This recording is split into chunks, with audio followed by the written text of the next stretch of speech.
1999 marked a period of European political ambition, economic vigor, and global clout, potentially representing the continent's zenith.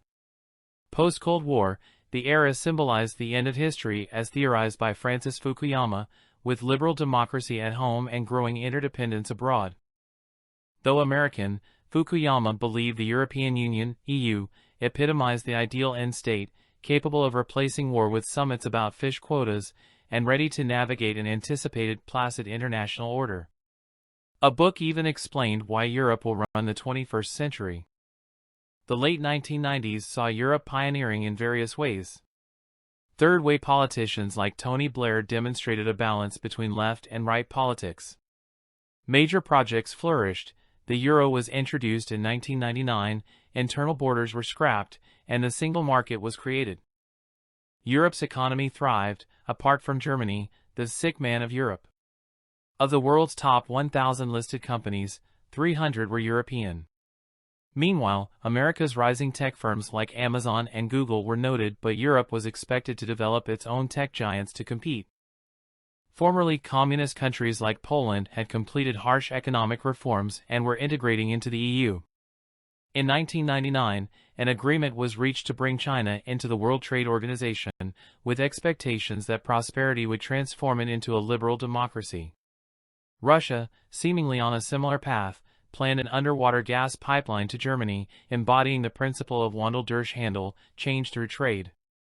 However, the reality of 1999 also included the seeds of future crises. Economically, it is now remembered as the year when cheap credit in Spain and Greece began fueling a bubble, leading to the Eurozone crisis a decade later. Contrary to expectations, Europe failed to produce tech giants on par with Google or Amazon. Today, only about 200 of the world's top firms are European.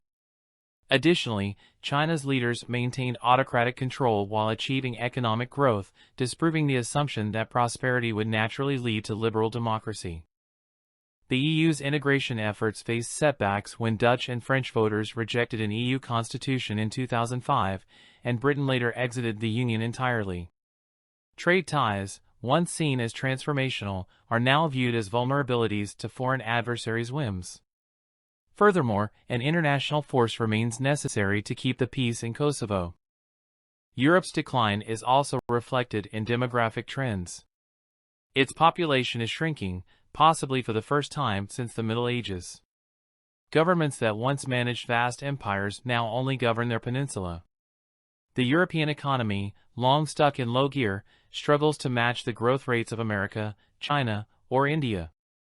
Optimists liken Europe's potential to slow its decline to a pensioner's hope of avoiding a fall for another year, while pessimists question the sustainability of Europe's generous welfare system, global influence, and long summer holidays.